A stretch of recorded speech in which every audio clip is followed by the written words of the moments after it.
Folks, today, unfortunately, Chuck's not with us, so I'm going to handle this solo. Sunny Spira, Syracuse, 1985. It's going to be an all orange day. So I hope you got on your orange Nike Air, back from the Air Jordan times, because that's where we're going. Our guest is a 1980 Newhouse graduate of Syracuse University and now athletic director, John Wildhack. I'll give you a little background on John. Prior to him accepting the 11th director of athletics at Syracuse University, he was the executive vice president of programming and production at ESPN, where he worked for 36 years. He started working there at approximately year 8 or 9, month 8 or 9 of the existence of ESPN. So he was there in the very early times.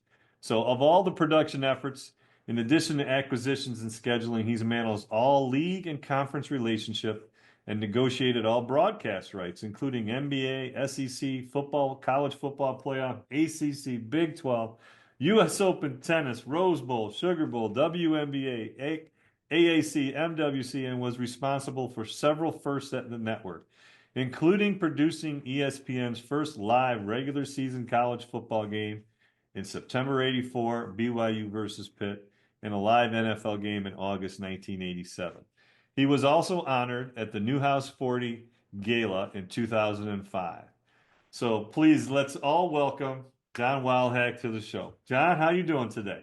Well, thanks, Sonny. I'm thrilled to be with you and look forward to a great conversation with you. And I had a great experience at ESPN, but my passion and my heart is all about Syracuse and the Orange. Well, we're talking to John Wildhack, the athletic director at Syracuse University now, but his background, he comes from the wide world of sports at ESPN, and we're going to talk a little bit about that. So let's start there. So you're a Syracuse grad, my homeboy, Right? 1980, and your hometown is Buffalo, right? Kenmore? Buffalo, right? Yep. I'm Bills fan. Go Bills. I was going to wear my Bill sweatshirt too. You got to have the block S. So you've been a long suffering Bills fan like myself. I get it. Exactly. Yeah. All right. So first of all, why Syracuse? Why'd you go to Syracuse as undergrad? Well, my family, my dad, a small family, not a lot of Wildhacks in the world. You can, count us on about two hands. But my dad went to Syracuse, did his undergrad there. Then my oldest sister went to Syracuse, older brother went to Syracuse. And as a kid growing up in Buffalo, we'd come down for a football game every year and sit in Archbold and freeze. And, we thought, I thought I died and went to heaven.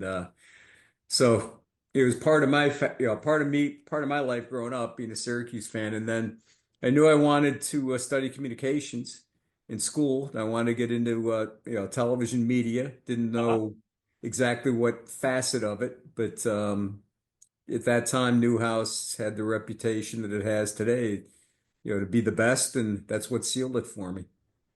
So when you watched football games at Archibald, talk about some of the legendary players you got to see. When I was a little kid, I mean Floyd Little. I never saw Jim or Ernie, but Floyd. And obviously Floyd and Zonk overlapped. Tommy Mhm. Coughlin was in that backfield, and he'll be in the Pro Football Hall of Fame someday. Yes, he will. So it'll be the only backfield, college backfield, where everybody's in the Hall of Fame with Coughlin, Zonk, and Floyd. Um, so I remember, I remember that specifically. Floyd and the 44, and um, it was just when you're a little kid and and you experience that, you're like, wow, this is unbelievable. Did your dad tell you stories about like Syracuse and what it was like? Yeah, yeah, some. For your older You know, brother, he you said, right? he loved the varsity. My brother and my sister told me a lot of stories. When I was Some in you high can't repeat. school, I'd go up for a weekend, in the Uh-huh. fall and visit them, and and they introduced me to the college environment in Syracuse, and they did it really well. Um, but it was great. I had a great experience So my let four me ask you, years. speaking of that, so you're deeply rooted. I mean, if you didn't go to Syracuse, probably someone in your family would have taken you out. I mean, it's fair to say, right? That is very fair to say. What are some of the changes you see? Because I find it interesting and amazing. You know, 75 minutes away, and I get up as much as I can, and I still see so many changes in the, you know, the fraternity area where the buses used to come, and they've changed. They made more walking friendly. The buildings, the law school. Just what are some of the things that you've seen that just, you know, that would stand out to someone who hasn't been in a bit? I just think the campus overall I mean, is beautiful. It's never, ever, ever looked better. And when you see that, things that have been done in the time that I've been here, the Einhorn family walk, which turned, you know, whatever street it was, cars, trucks, and all that into a walkway for the students, right? Yeah, I think it's Um, University, I think. yeah, I mean, really, really cool. Just and it feels like a college community environment. And then, Newhouse 3 and the National Veterans Resource Center right across the street from that. Talk a The little bit law about that. school, as you mentioned. Talk a little bit about the veterans. I know that we have a very nice reputation of what we were able to do and provide with our veterans. Talk a little bit. Number one private school in the country for veterans. And we touch veterans all over the country. So it's just not, those that are enrolled in classes at Syracuse, but we touch literally, veterans all over the country. We help them and their families assimilate, right? When they go from military life to, civilian life. And Mike Haney, who's led the charge on that, our vice chancellor, Mike's done a phenomenal job, and just the impact that it's had on those families, and it really it's part of Syracuse's DNA because you go back to World War II and the GI Bill and that, that's really Syracuse was a regional school, and Chancellor Corbally, basically said, hey, we're open for the to the military. And the undergraduate population grew and grew dramatically. So there's a great lineage of the university supporting, veterans even go back to World War One. So this, with what we're doing now with the NVRC and the programming that we offer there, really is best in class. I find it fascinating, you know, and now that I mean the military gets, I think, a much better level of respect than when I was younger, in that, you know, the Vietnam and the Right. disrespect and the spitting on the people that come back and baby killing and all that kind of stuff. I mean, you weathered through all that. That had to be some tough times.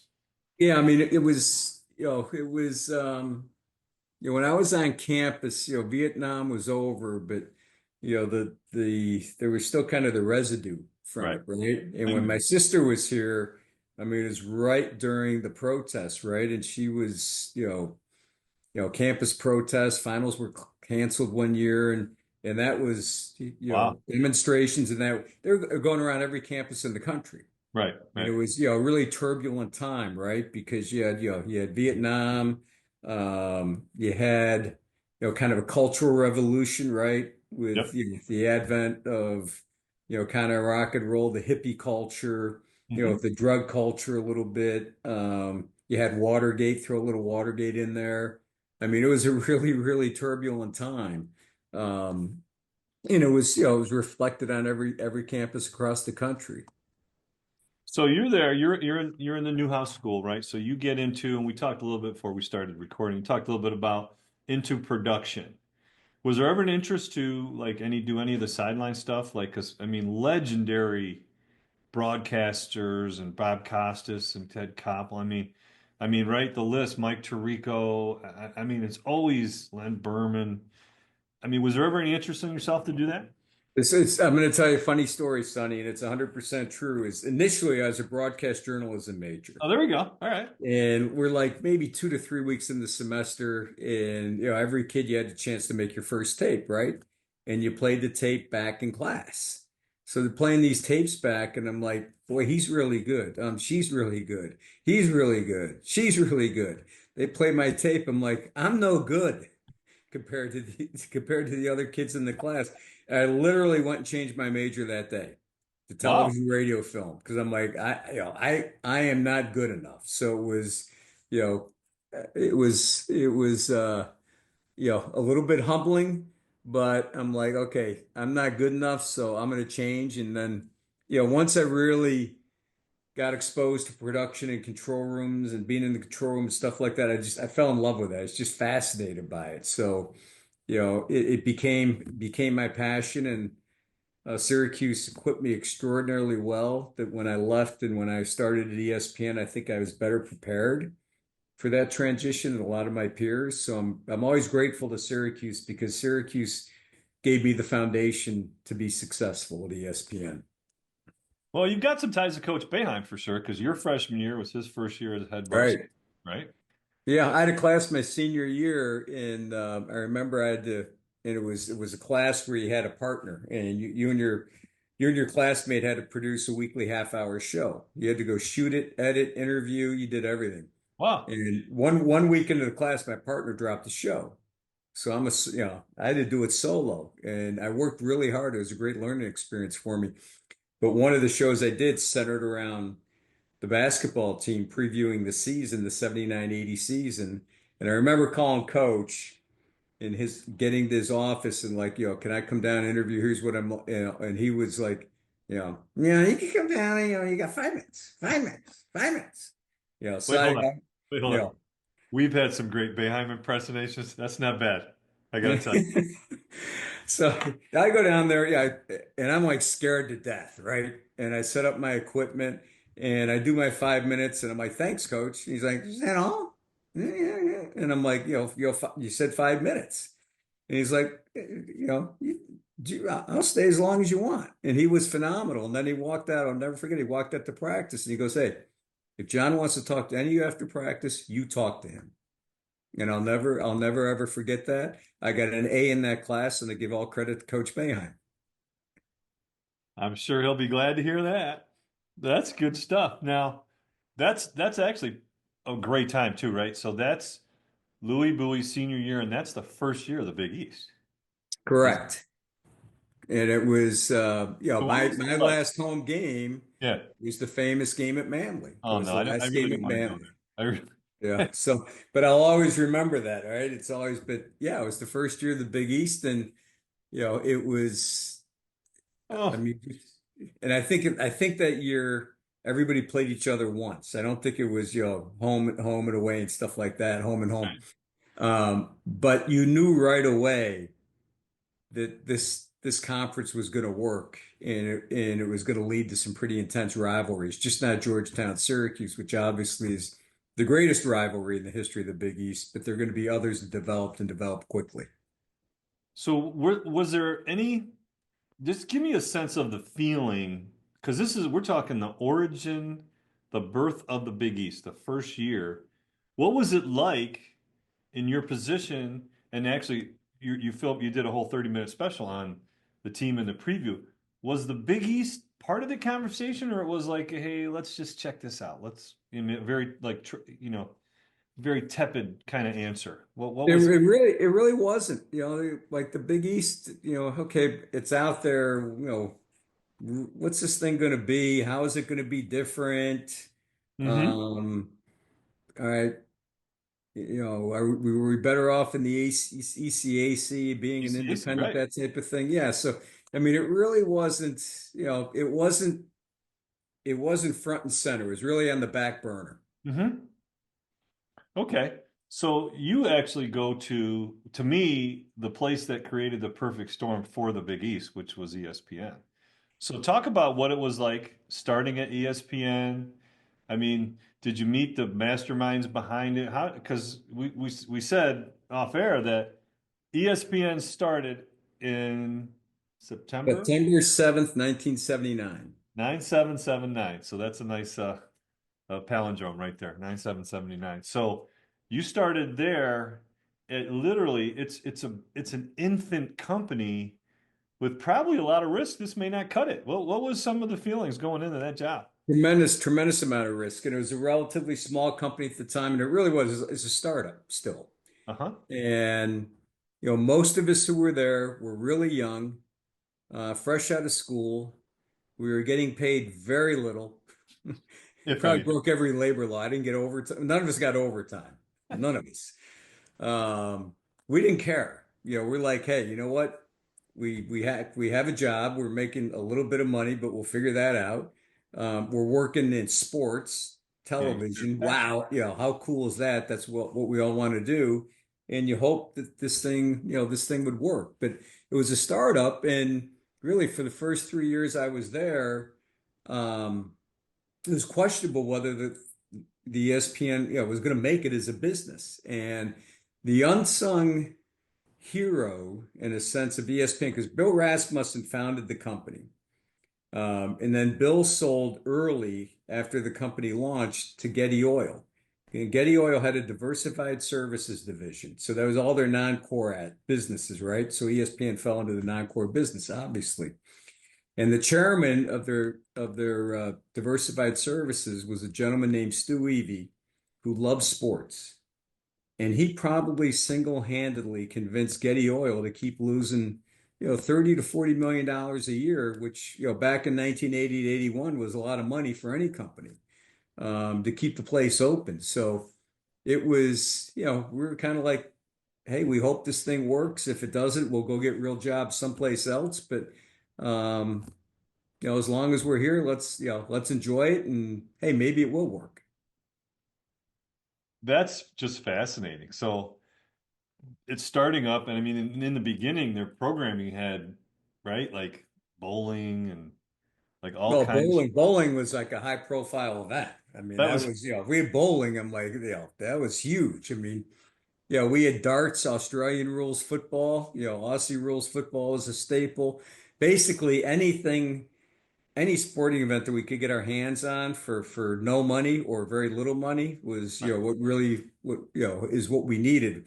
What really put ESPN on the map is when we got the early rounds of the NCAA tournament. And fans today, you can't it's unfathomable to believe, but in those back then, the early rounds of the tournament weren't televised, or if they were, it's just locally, in the two markets of the competing teams. And when ESPN got the rights to that, that really put ESPN on the map. Like, okay, it resonated nationally, it resonated with sports fans, and maybe, just maybe, this thing might work.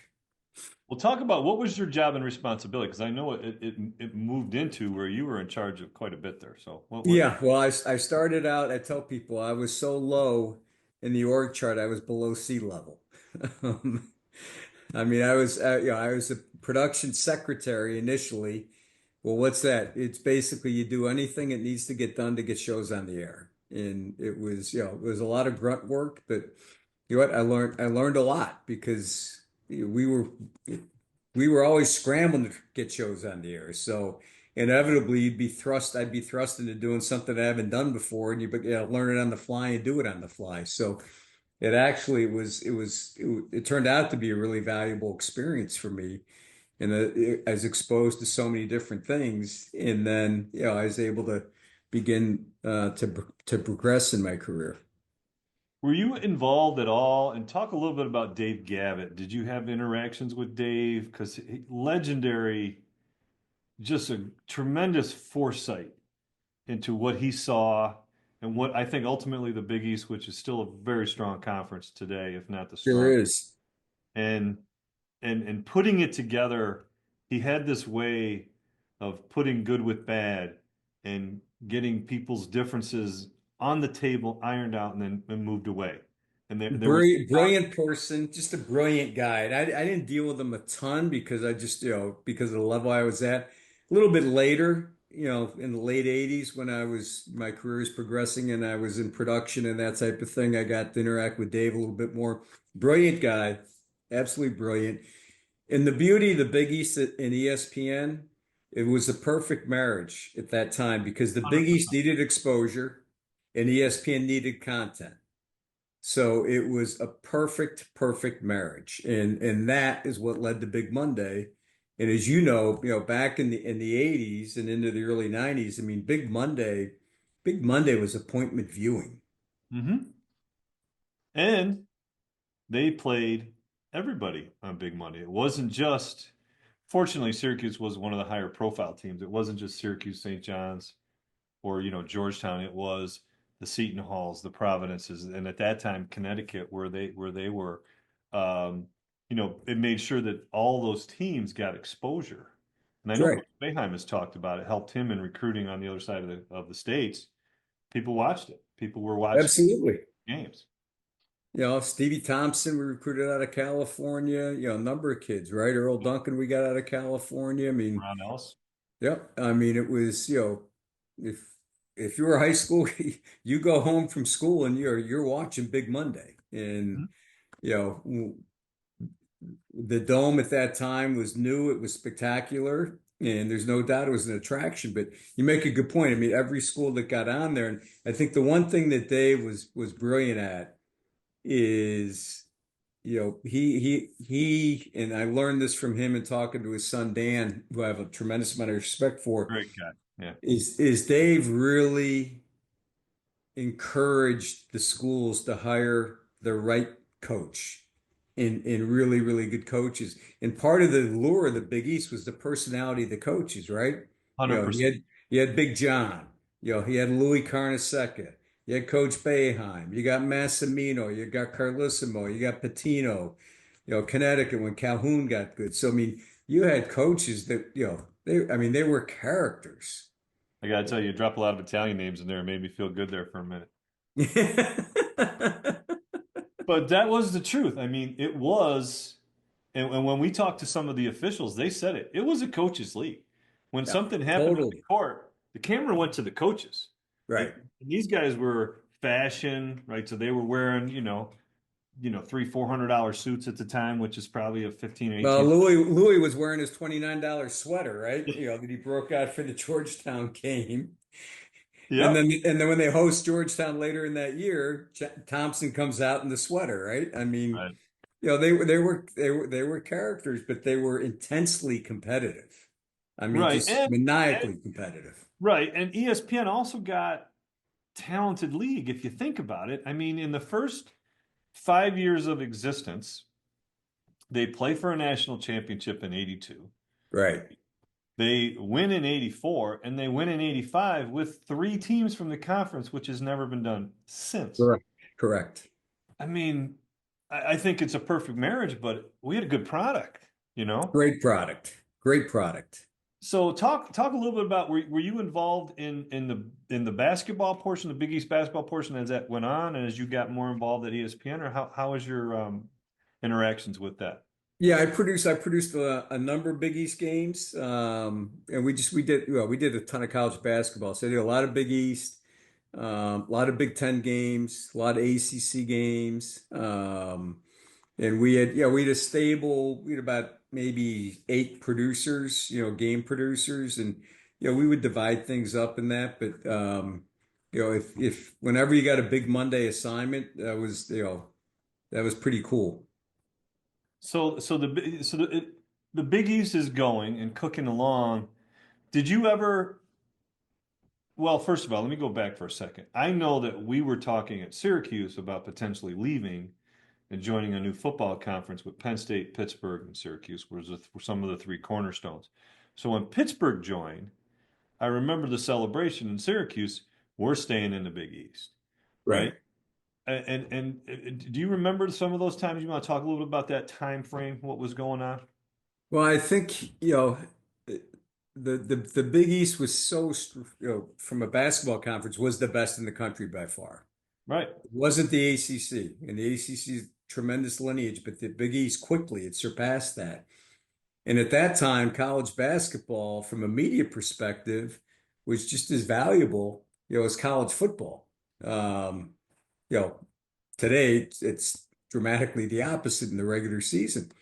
So, I mean, the Big East was an incredibly, incredibly strong league and did very well, monetarily, with their media rights compared to other leagues. But you begin to hear of rumblings, right? Of, Hmm. should there be an all conference football and basketball? And, is Penn State part of it, right? And if Penn State comes in, how do you bring them on board? How do you onboard Penn State? And if they come, Pitt comes, and the schools that don't have football, what's that mean for them? Right. So, it began, I wouldn't say that, there was conflict per se, but it was really kind of, the tremors of what ultimately was to come, and it came to fruition when Penn State went to the Big Ten. Mhm. So as the conference, and now they start expanding a little bit, and they're doing well, and then football becomes the question, and then ultimately, if you watch the Requiem for the Big East talk about the football becomes the downfall of the conference. Right. Talk about what you're familiar with, like I'm sure you are, but like in Syracuse's mind, the football dilemma. How did that play out? Well, I mean, it was a really tough dilemma is the right word for Jay Crowdhamel, who was unbelievable AD. Be the best AD who's ever been here. And Jake had the balance, right? Yeah, basketball in the Big East was great, but he saw where football was going to become increasingly more important. And all right, how do you preserve the Big East? Well, at some point you got to have a football component of the Big Right. East. Hmm. Then Miami comes in and Virginia Tech comes in, as you said, Pitt comes in, et cetera, that type of thing. So, all right, for a period of time you had, football and football schools who also played and still had your basketball only schools, and it worked for a period of time. But the problem is that wasn't sustainable long term Hmm. because as football became more valuable, then how do you share the revenue, right? Between the basketball Yes. schools and the basketball only schools. Mhm. And, it ultimately, the ultimate downfall was, and the Big East kept expanding, right? Cincinnati, et cetera, that type of thing, again, to get the football, but it kind of lost a little bit of its core, Mhm. of what it was, of what its DNA was. And then ultimately, when the ACC expanded and took Miami and Virginia Tech and BC, that was really, that was the end of the Big East is an all football, is an all sports conference. Right. And then you get Notre Dame that wants to join for the sports but keeps football. Right. And they still have how are they able to do that? Just out of curiosity. I mean, just off. Um, I mean, I just, Me. for the ACC, they have to play a minimum of five ACC teams per year in football. Now, three of those could be the ACC schools one year. Next year, three could be at Notre Dame. Next year, we play at Notre Dame. Um, they've got unique, brand identity and power, frankly. Um, and it'd be awesome to have them as a full member of the ACC, but I don't think they're ever going to give up their football independence because that's a key part of their athletics DNA is that football independence. Right. That's old school. I mean, that was at the time, go back a ways, right? Syracuse was independent, Penn State was independent, Cincinnati Sure. was independent, Notre Dame was independent.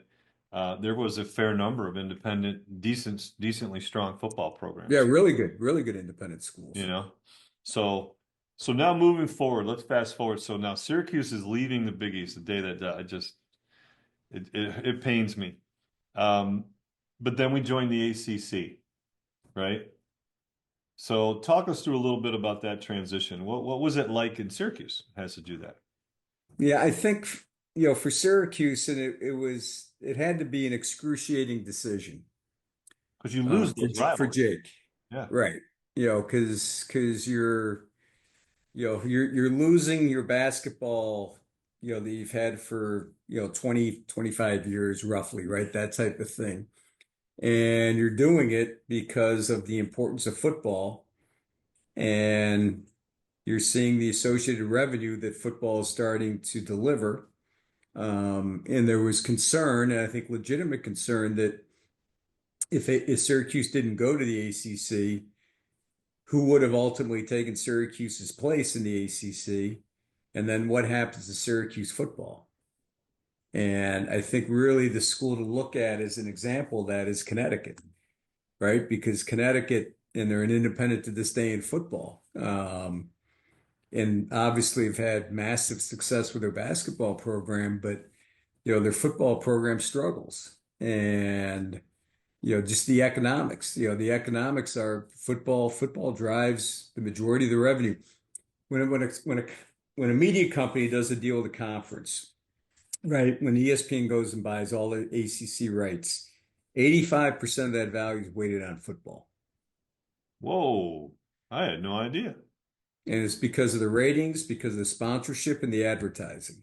85%. Yeah, when I was there, when I left 8 years ago, it was 80%. Now it's 85%. And Well, if you talk to people at Fox, they would probably say Fox would probably put 90% for the value that they have with the Big Ten and the Big 12 on football. well, I mean, just in terms of games. So here, like, okay, just take me as a dumb fan, okay? Football has 12 games, right? Right. Basketball has 20 plus, right? Across I just different days and times and I mean, I just even just the revenue of the attendance. So of 12 games, let's say you have six home games, right? Right. 50,000 seats, that's 300,000 potential seats. If you have 10 home games for basketball, which most people have, anywhere between 15 and 20, Yeah. Yeah, we're about 17 a year. right? Like the numbers seem higher in attendance for basketball than they do over football. But that for that revenue, it's all TV money. What and what It, talk it's about the it's difference. all it's all it's all the media money. It's all the television media money. Because you're right. Because we have, I mean, our attendance, right? Obviously is going to be greater during the basketball season Right. and the football season, and even when we have seven home games, and your ticket revenue is going to reflect that to a degree. But the media money is such a critical component of an overall athletic budget. Is if you're not in the Power Four from a media rights perspective, that drop between either the SEC Big Ten, ACC Big 12 down to like the AAC or to the Sun Belt Right. is dramatic. I mean, absolutely dramatic. Uh, that's their haves and have nots. That's their It totally is the haves and the have-nots. And actually, from a media rights perspective, the SEC and the Big Ten have even separated themselves from the ACC and the Big 12. So we talked with a lot of different the coaches. We've talked to everybody from Shaheen to Coach Cooley. Some of the Big East coaches now, and they talk about how different it is. What do you see with the portal, with the NIL? And you're going back to just your days at Syracuse when basketball really was a little more purely athletic and academic. Now it's a business. These kids run little businesses. Well, Talk they about do. talk about how that whole thing has evolved and what you think it looks like. Well, I think, number one is, my 4 years at Syracuse paralleled Roosevelt, Bowie, and Louis Orr. Right, The days of a kid staying at a school 4 years, basketball player staying at 4 years if you do that, you're an outlier now. right, right. But You're I think with the you're a with the unicorn. portal, exactly with the portal now, it's the sport is so transient, and coaches have to rebuild their roster on the fly. Every It year. makes it harder for coaches because they've got to recruit high school, they've got to recruit their current roster, and Say they've that got to again. have a Hold sense on. of who's going to go in the portal. Say that again, because Chuck and I have said it, but we haven't used those words. They have to recruit their current roster. They got to Correct. recruit the kids they've already recruited. They got to Correct. keep recruiting them. Right. Because if a kid's really good, all right, schools are going to go to the kid's agent because they all have agents and say, you know what, you ought to leave Syracuse and come to school X because we'll give you X. We'll Right. take care of you. So I think it's harder than ever for coaches because your roster is going to change over significantly every single year. All right. You got a crystal ball. You're looking in your crystal ball. Hmm. Hey, this is fun. What do you see happening? Because I don't think the current system can continue as it currently is. Although I think some of the components are right. Like the kids, I think they deserve to be able to get paid and those kind of things. But Agreed. some of the way that it is, I think almost lends itself to saying, listen, we need some help with some structure. But what do you see? Well, I think we do need help with structure, and the house settlement is kind of, in my opinion, is kind of a band-aid when the patient needs a tourniquet. And I think it's a temporary solution. I think there's going to be ultimately, and I can't give you, I don't know if it's 3 years, 5 years, or 10 years, Sonny, but I think I'm not going to call it conference realignment anymore. It's conference consolidation.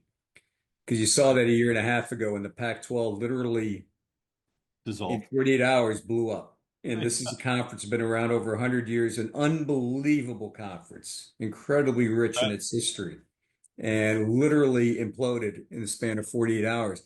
I think there's going to be more consolidation in Well, the you have to. next What- 3 to 5 years, and it's going to be driven by football. But Okay, look at the revenue. I mean, if you understand the sure. difference, you got to get out of the have-nots and get into the haves. You got to get in Yeah. the game. If you're not at the adult table when the deck chairs are reshuffled, if you're not at the adult table, you're in a world of hurt. And I think that consolidation could be down to the top, could be as low as 40 schools, 30 schools. I think it'll be more than that. I think it'll be kind of a 60 to 70 schools. I'm not sure you'll have conferences anymore. Maybe you will, maybe you won't. Maybe you totally, maybe there's conferences, but you go back and base it more on regionality as opposed to what we have now, where we have Oregon and Washington and UCLA and USC in the Big Ten, and obviously we have Cal, Stanford in the ACC. So Hmm. you may see more regionality, but there's going to be change, and part of my job is to try to anticipate a little bit what that change could be and how do we best position Syracuse to make sure that we're in that top tier of schools Hmm. because sports really important at Syracuse and just not athletics, academically, right? Newhouse, I mean, you couldn't watch the Olympics. Every announcer, I think, went to Newhouse. Right. Um, the College of Sport. We're the first school in the country to have a College of Sport. We have the best sport analytics program in the country. So sports is really a key part of our overall DNA as a university, and athletics is hugely important and impactful to our brand. It's the number one way alumni engagement is through athletics. My experience that Saturday after we beat Miami, my phone lit up to Sunday afternoon. Um, so we need to ensure that we're at the adult table. So let me ask you, piggybacking off of that thought, sports. I know from talking with Jay at Villanova and some other people at Nova that when they won the 2016 national championship, their application influx was 3 times. Like the number of people that were Yeah. applying to Villanova. And I know my daughter, I know I didn't think she was going to go to Syracuse, but she went and she visited Nova, she visited these other schools in Philadelphia and then other places. And she said, I'm going to Syracuse. I want to go where there's sports. I couldn't be somewhere and root for another team. And I found that interesting because that wasn't really what she got in academically, right? She was in the Whitman School of Management, etc. But my two nieces, one went to Florida State, then transferred to South Carolina. The other one went to Alabama. And it wasn't this, they're not really sports people either, but there's this attraction in my partner in dentistry. Her daughter just went to Tennessee, so there's something to it. Talk a little bit about how that looks for Syracuse now, because Syracuse has some high profile sports. How does that affect the admissions process? Well, I think, we've got some data, that proves that, having a prominent and national athletics program that competes at the highest level does attract Hmm. applicants. And it may not be the deciding factor, right? There's a number of reasons. It could be academics, et cetera, that type of thing. Could be geographic, whatever but part of it is they want to go to a place where there's big time athletics. They Right. want to experience that school spirit. Hmm. Um, so there is, athletics without question does have an impact on applicants and ultimately those who come to Syracuse. Oh, I fully believe it. I mean, I've seen it and I've experienced it. It's absolutely true. You want to go to two, let's say there's two academically equal schools, and one has that part of the social life, and the other one has a much, much, much lesser version of that, right? I think you're gonna You're find. 100% right. I mean, my two sons are at Syracuse and they love it. But if we didn't have big time sports, neither would be at Syracuse Right. I don't think my daughter would have went there. because they want that to be part of their college experience. Yeah. So much to it. Now, do you get involved in trying to get students actively engaged? Because I know here at Binghamton University, I was talking with the AD recently, and a couple of the assistants ADs was they asked me, how do we engage students? Like, what do you think, given that you have some experience? And do you guys go through those conversations? Like, how do you, Yeah, we do. Our marketing department has a really good relationship with Otto's Army because they're kind of Otto's Army is kind of the right? official undergraduate, student leadership of our undergraduate fans. And there's constant communication between our marketing department and Otto's Army. So what does that look like? What is it, what does that entail? It entails we can do certain theme nights, right, for our students, right? You can do an orange out, et cetera, that type of thing. You give them premium items to some games. Um, You we engage with like the Greek community too? How's that work? Yeah, we do the Greek community as well, but it's we probably do more with Otto's Army.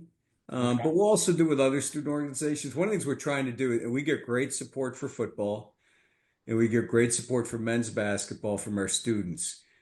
I'd like to see more support from our undergraduate students for Felicia and our women's program in particular, because they deserve it. So, this we have when we played Notre Dame is, we specifically worked with the Office of Student Experience of the Hmm. university. They engaged with the Greek community and trying to get as many of the Greek houses to attend the game, against Notre Dame. So there's different groups that we try to activate in students to grow that attendance for women's basketball and create a really good environment.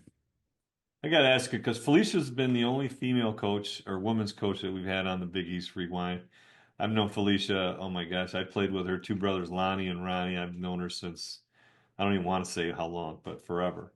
And I love her to pieces. And I really was a big fan or supporter of her coming in. So, what was that like? Because that was a hard time for the women's basketball program, the turmoil that kind of had to deal with. But what was it like, interviewing or talking to Felicia and bringing a home girl back to home? Well, I think the one thing I want to make clear is she earned the job. It was not given to her. She earned the job, and Oh yeah, we had, great. we had three finalists, and we went to an undisclosed location um, in the Midwest, so we could really have anonymity when we interviewed the candidates. And we interviewed Felicia for 3 hours, the search committee and me. And it was, I mean, we put her through the paces. But yeah, she's a wonderful person. She's got great values. She's a very kind and caring, loving human being. She's a heck of a coach. She grew up in Syracuse, went to Nottingham High, obviously was an All-American at Syracuse, first female student athlete to have her jersey retired, and rightfully so. Hmm. So you talk about somebody who bleeds orange. Felicia exemplifies that, and I have tremendous amount of respect for her. Her enthusiasm is genuine. It's every day, and I'm privileged to be able to work alongside her. Well, it seems that you have right now between Red and Felicia and Coach Brown, there's a chemistry among the coaches, right? There's I don't, I'm just going to call it a brotherhood, but that's not fair to Felicia. There's a family atmosphere amongst the people that are in charge of your top programs. Talk about that because that's a culture now. Talk about the It, culture. it, it it is, and it's interesting. Fran and Felicia are like, I mean, they're like brother sister, and they just connected from the day Fran arrived, and he supported her and her program, and vice versa. And Fran will meet with her recruits, right? He'll do anything for her. The Miami game and warm-ups, he's wearing his T-shirt, Yep. Syracuse women's basketball. Women's basketball shirt on. Right. So he's promoting the program. And Adrian, just the three of them. And one of the things I said that with all three, I said, you know what? You're recruiting the same areas, the same territories, so help each other out, right? Good point. Because we're recruiting, the I-95 corridor from the DMV up through New England is where we get the majority of our players. You include Pennsylvania, New York State, obviously. So we get the majority of our players for football and both basketball. So we can help each other and you can help each other. And there is a really good camaraderie there amongst the three of them. And that's not the case in a lot of places. So let's go back now. Coach Boeheim, you've had a couple tough things happen right away, right? Coach Boeheim, who's been there. And by the way, I saw him recently at the UConn game and the football game, and I had to tell him, "You look pretty good for 80, Coach." He does. Actually, he might have said it first. I look pretty good for 80, don't I? I was like, "No, you look pretty good, Coach." And but that transition, talk about that because I mean, everybody knows that the loyalty that Coach Boeheim had to Syracuse, the school, the community, goes underappreciated, I think, from a broader spectrum because you just don't see that. That's a unicorn. You don't see that anymore. And No, you, and so that now you've got this just iconic coach who you've known on different levels. sure. Talk about that relationship and then that experience. Just tremendous respect for Coach. 100%. There'll never be another one like him. Nobody's ever going to be at Ever. one school for 47 years again. Never, ever, ever. Mm-mm. One of the greatest coaches, just not basketball coaches, but one of the greatest coaches in American sports history, Mhm. without question, without question. And just tremendous respect. And again, his commitment to the university, his loyalty to the university, his commitment to Central New York, his loyalty to Central New York it will be, you can't match it. It'll be unmatched. In terms of the transition, we would talk periodically, kind of for the 3 years leading up to it. And it wasn't top of mind Right. for either of us, but we would talk occasionally about it. And it was a seamless transition, and he was great. I'm so pleased that he's still part of the university and athletics. And I tell you what, he's been phenomenal. He's been phenomenal because he's helping us fundraise not only for athletics but for the university. And anything we've asked him to do, he's done He's a great willingly ambassador. Yeah. because he loves the university. Yep. It's authentic. Totally authentic. And I think the transition from he to red, was about as seamless as you can be. And he's there to support Adrian if Adrian wants to bounce things off him, but he's not meddling, right? And he's there to Yeah. Well, support all of our coaches. you don't hear that. Like you don't hear Right. that, which is really nice because Syracuse is a smaller town than some of these other larger cities that have universities that play. And it would be very easy for coffee talk to come up. And he doesn't. He's 100% respectful and so authentic. What I love and I miss, you still get it from time to time, is that just authentic answer to the question that someone asks and he answers it. And you may not like his answer, but Right. gosh darn it, that's exactly what he's thinking. And you got to respect it. You may not like it, but you got to respect it. I miss that. It's refreshing, you know? Absolutely. And again, he's genuine, he's authentic. And it's great. He's happy now. And it's not that he wasn't happy before, but just see him relaxed, right? He's relaxed. And Oh, yeah, he has a different posture. he deserves that. He's Yeah. earned that. And he will forever be a beloved figure in this community, in this university. And again, I'm so happy. And not only is he there for Adrian, he's there for any coach. Hmm. Any coach who wants to Well, pop Coach in his Brown talked about Coach it in an interview. Fran, our volleyball coach, Coach Bake, women's soccer. He helped Nikki recruit. He's helped Nikki Adams recruit. He's helped field hockey recruit. Um, and he will help any of our coaches Hmm. recruit. And again, I think that's really, really cool because you could just say no, but it's not only is it not no, it's yes, how, where, and when can I help? Well, he's such a competitor. I gotta believe that in his mind, right? Because this comes across my mind every now and then about, well, at what time do you slow down or stop? You're either going full tilt or you're not going at all, right? That's right. Like, and his identity is basketball. I mean, he's a great golfer, etc., but it's basketball. He's not known for his woodworking skills, right? He's not an artist with the paintbrush, right? He can look at a basketball game and see stuff like almost Superman X-ray vision type of stuff.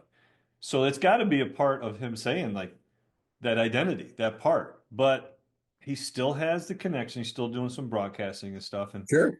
and he excels. I'm telling you, He's his really good on games. he's really good. Really good on games. He's only doing games this year, which is great because after last year, we sat down and he's like, "Hey, I only want to do games." I said, "Fine. Sandy Montag's your agent. Call Sandy. Have Sandy call ESPN and just say Jim just wants to do games." And that's what he's doing, which is great. I think he's really, really good on the air. I'll tell you Dave Gavitt's story one time, and I can't remember when this was, but I was having a conversation with Dave, and I'll never forget the line he said about Coach Boeheim. He said, once the ball goes up in the air, Jim Boeheim is as good a game coach as you will ever find in this sport. Well, you look at And that's from Dave Gavitt. yeah, you look at the He's a adjustments he great made. coach in his own right. Yeah, but people laugh about the zone and make fun of it, but you don't understand the tweaks that he would make that you don't see and appreciate. And I've coached now for 40 plus years since the day I graduated, 85. I was, grad assistant. So You win 1,000 games yet? no, I don't even keep track of that. But anyway, uh, that's not going to happen. But even some of those, I'm not seeing the differences, but they're there because the Right. results are different. So it's very subtle, and he gets it. So to sit and kind of talk and listen to him, I was actually got a chance to talk to him a little bit during the UConn football game. He was analyzing the football game. He was pretty darn good. Oh yeah. He knows football. He's, knows football. He loves lacrosse. If you ask him what his favorite sport is, it's lacrosse. Really? He loves lacrosse. Ah, good for him. All right, so now back to the Big East now. So the Big East today versus, back then, and when they sort of rebranded, we'll call it the new Big East. Right. Did you have conversations with Val or any of the people on the inside of the Big East Conference, like, hey, was there any conversations about what do you think, John? This is where it's going, and No, not really. They didn't reach out, and again, they had to do what they thought was best for the interest of the Big East. so what do you And I, think? and I like Val a lot. I mean, she worked for David Stern. David was a genius, and I have a lot of respect for Val. So what do you think of what you see on the floor? It's a really good basketball conference. Um, you saw it last night when Creighton beat Kansas.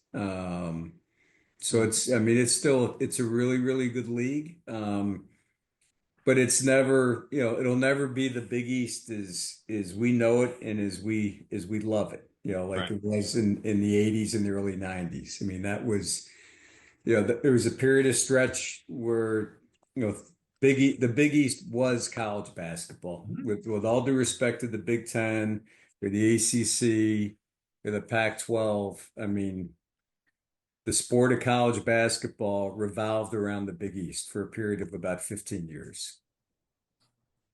Well, I think the one And thing that never to be duplicated again. I don't And disagree 1000%. I wish we never left the Big East too in my heart of hearts because of the rivalries and the ability. You think about the ability geographically, students could drive. right. You could get it was a 5 hour drive at the most to Boston, to DC, to Providence, to Pittsburgh. So within a 5 hour car drive, which most people can do, and students can do it, back and forth in one day. Yeah, they can You know, it's an easy drive for them. couple no-dos and a Mountain Dew, they're there. There You you know, go. and you miss some of that now, right? There's a little bit of that missing, and I just love that. And we've had cheerleaders, we've talked to them, and they talk about some of those things. But the days of that conference, like you said, those are gone. Yeah, those are all gone. Even the Big East now, you're out in Milwaukee, you're at Cincinnati with Xavier. Yeah. You're at Creighton, so you're Nebraska, right? Nebraska, it's not going to be as regional as it was, but at least they've kind of well, they're going to have to make a decision with UConn. If UConn's going to put it into football, then UConn's going to leave the Big East. Well, I'm not sure UConn's got a place to land yet. But they're going to work on it, right? Because They're going to work, but I'm not sure. that's a challenge, Yeah, right? But if the Big East stays focused on basketball, which I think they've made that commitment to doing it, and right. I applaud them for it because I think it makes them a great basketball conference. Yeah, and that's what they should do. I mean, they've got, hey, the schools they have, they're not going to, with the exception of Connecticut, who may at some point, but everybody else in that league, I mean, they're playing football, they're not playing, FBS football, and it's not part of their identity. So they're fine being, hey, we're going to be a really good basketball league. You want to share one of your stories, your favorite Syracuse stories, either as a student or as an AD or as a fan? Some of your fondest memories of Syracuse. Just I mean, as a student, just I loved I loved my 4 years, and I'm not sure there's one story, that comes to mind, but I just every day was a great day. I love being on campus, made great friends. I learned a lot, I grew a lot, had a lot of fun. It was just, it was a tremendous experience, and as an AD, I think, the part that I enjoy best in my job, and I wish I got the chance to do it more, is to interact with our student athletes, because we have 550, and they're really impressive young men and young women. And I think they're great representatives of our university, of our community. Um, so it's really fun to interact with them. And obviously, when we win, it's awesome. When we lose, you can ask my family. When we lose, just kind of stay away for 12 hours, because I take it personally. 12 hours. And That's fair. I've always been a really competitive person. And when you lose, it's I kind of feel like, hey, you know, I feel like I let people down a little bit. And when we win, and I said this the day I was hired, I told the staff, when we win, all credit's going to go to that team, that coaching staff, and we're going to thank our fans. Dave Bing was a guest of the show and was one of our best guests on the show. What a phenomenal conversation. What a genius. Talk about genius. He said that Totally. when he was at Syracuse, there was, I'll misquote, maybe 60 African Americans on campus. Talk about the diversity now that exists at the campus. It's great. It's one of our strengths. And you see it every day, and you see it in athletics, you see it across campus. I mean, we've got over 15% of our athletes are from international. And they make us better because they come from all over the world, right? And they're so grateful to have the chance to come compete at a very, very high level at Syracuse, but also get a great education. And I think they make our culture better. But I've always felt, I think one of the great attributes of sport, and I saw this at ESPN, um, is when I think that sport is a communal experience, Hmm. and it brings people together. And you know, our society's, is more and more polarized in a lot of different ways today. And sports is one of the last things that brings a community of people together. The same thing in a locker room. And I'm sure you experienced when you played. You had kids from all kinds of different backgrounds where they came from big city, small city, rural areas, et cetera, that type of thing. But you're all there, you all bond, and you bond for one reason. So I think sport is incredibly powerful from that perspective. And the diversity we have on campus, I think, is awesome because it reflects our society. Yeah, some of my closest friends, I mean, every single background that we all come from, if you put everybody in a hat and shook them up, you'd say, "Oh, these guys all don't go together." But the bonds and the friendships and the brotherhood that just continues to develop and strengthen over the years is just fabulous. And one of the things that's fun about doing the show is meeting some other folks, some other schools, and developing some new relationships and seeing, you know what, in the end, if the ball stops bouncing, at some point it will. but the locker room doesn't have to stop, That's right. That's right. So it's been a great time. John, really appreciate your time. Thank Thank you you, very Sonny. much. Sorry Chuck got hung up. He was actually at Coach Carnesecca's wake and he's in Long Island traffic. So I appreciate you very much. As always, go Cuse, baby. Thanks, Sonny. I appreciate it. Go Orange.